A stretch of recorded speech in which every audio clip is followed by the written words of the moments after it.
ترقی پسند تحریک کی تاریخ پر نظر ڈالیں تو عجیب صورتحال نظر آتی ہے۔ اس میں بہت سے سید ملیں گے اور بہت سے مولوی یا جو مولوی بنتے بنتے رہ گئے۔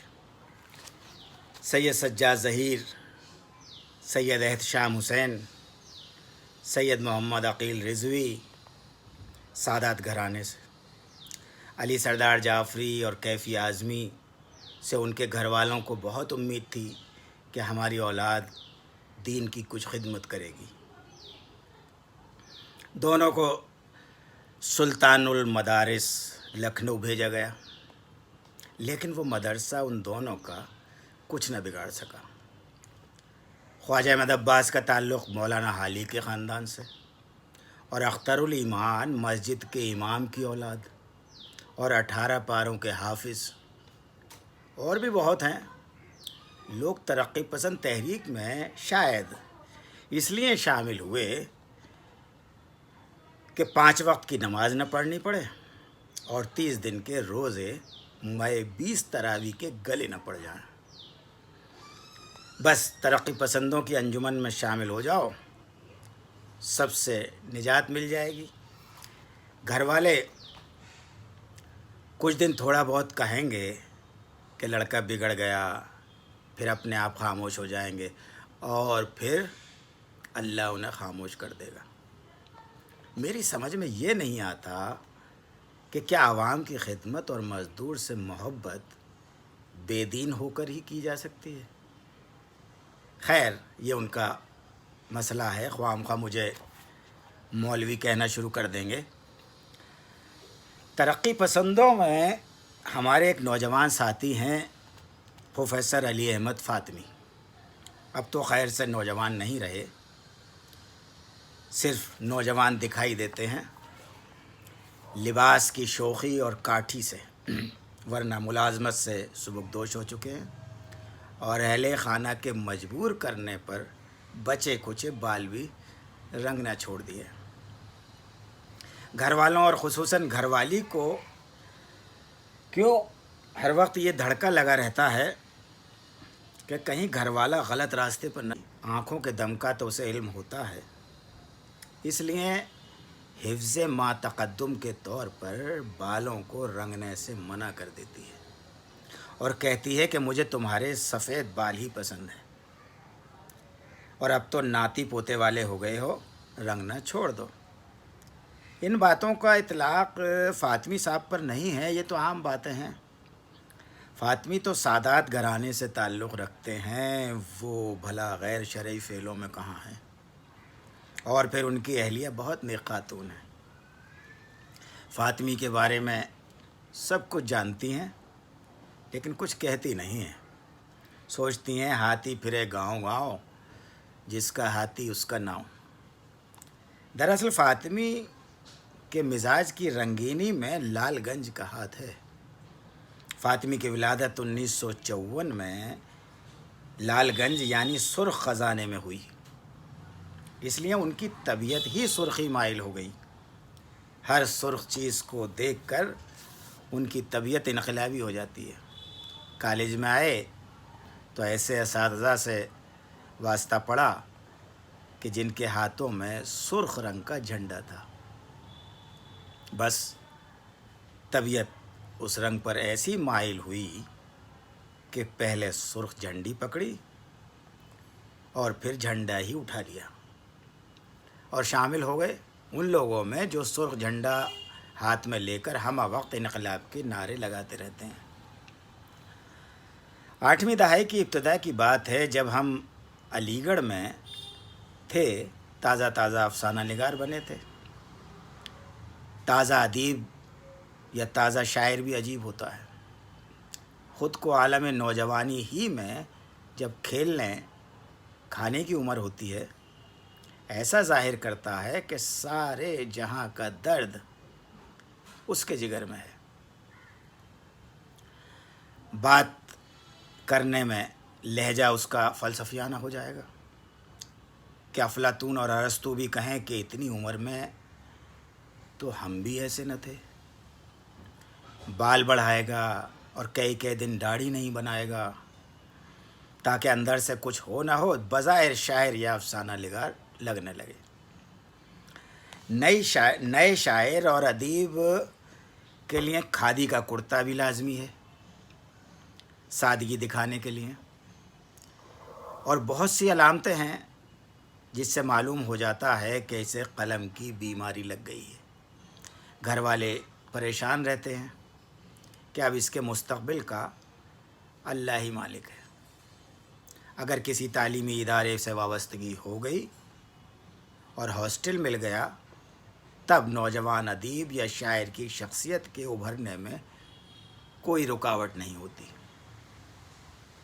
رات کے کئی پہر گزر جانے کے بعد سونا اور دن میں 2 پہر آ جانے کے بعد اٹھنا بڑے قلمکار کی پہچان بن جاتی ہے، یعنی وہ پوری طرح بوم کلب کا ممبر بن جاتا ہے۔ کلاس میں جانا کسر شان سمجھتا ہے۔ علی گڑھ میں ہمارے کئی ساتھیوں نے بوم کلب کی ممبرشپ لے رکھی تھی۔ علی گڑھ میں 8ویں دہائی کے نوجوان شعراء اور افسانہ نگاروں کی حیثیت اس وقت ایسی ہی تھی جیسی علی گڑھ میں کسی زمانے میں علی سردار جعفری، عصمت چغتائی، مجاز، اختر انصاری، جذبی وغیرہ کی تھی۔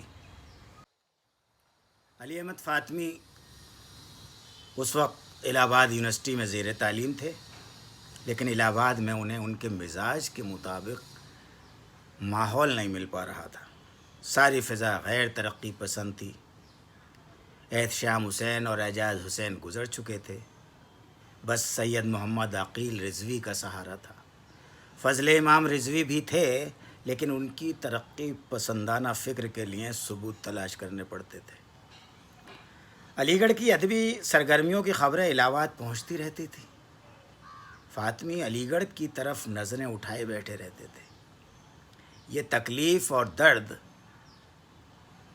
ان کے استاد عقیل رضوی صاحب نے محسوس کیا اور کہا، جا بیٹا علی گڑھ کے ریل کا پاس بنوا لے، قاضی سے میں کہہ دوں گا۔ پھر کیا تھا، فاطمی نے استاد کی حکم کی تعمیل کی اور علی گڑھ جھنڈ میں آ ملے۔ تعلیم الہ آباد میں تھی، لیکن ادبی بلوغیت علی گڑھ میں حاصل ہوئی۔ بہت سے لوگ تو فاطمی صاحب کو بھی علی گڑھ کا ہی طالب علم سمجھتے تھے۔ بس ہماری ملاقات اس وقت علی احمد فاطمی سے ہوئی۔ علی گڑھ کے افسانہ نگاروں کو 8ویں دہائی کا ایک نقاد بھی مل گیا۔ افسانہ کا ایک نقاد طارق سعید کی شکل میں بھی ابھر رہا تھا، لیکن اس میں انقلابیت نہیں تھی، اور جو تھوڑی بہت تھی وہ ایم اے کے بعد فوراً ملنے والی ملازمت نے ختم کر دی۔ فاطمی کو ہم سب نے بہت سنبھال کر رکھا۔ پرانے نقاد تو نئے لکھنے والوں کی طرف دیکھنے کو بھی تیار نہیں ہوتے، اس لیے ضروری تھا کہ اپنا نوحہ گر اور اپنا قصیدہ گو ساتھ رکھو۔ علی گڑھ میں صغیر افراہیم کے اندر تنقید کے جراثیم تھے، ان کی پرورش میں سب نے مدد کی اور انہیں فکشن کا نقاد ہی بنا کر چھوڑا۔ فاطمی بھی بوم کلب کے ممبر بن گئے۔ علی گڑھ کی ادبی محفلوں میں باقاعدہ شریک ہونے لگے۔ منٹوں کے افسانوں پر گھنٹوں بات کر لیتے تھے۔ بولنے اور تنقید کرنے کی عادت بچپن ہی سے تھی۔ بچپن میں بھی لوگ ان کی ان عادتوں سے پریشان تھے۔ گھر کا ماحول ادبی تھا۔ والد علی شیر فاطمی عربی و فارسی کے عالم تھے، اس لیے بچپن ہی سے ان کی اردو اچھی ہو گئی۔ گھر کا ماحول دینی تھا، لیکن اس سے کیا فرق پڑتا ہے؟ دینی ماحول تو کیفی اعظمی، علی سردار جعفری، محمد حسن، اختر الایمان وغیرہ کا بھی تھا۔ تعلیم بھی مدرسوں سے شروع ہوئی تھی، لیکن نتیجہ کیا نکلا؟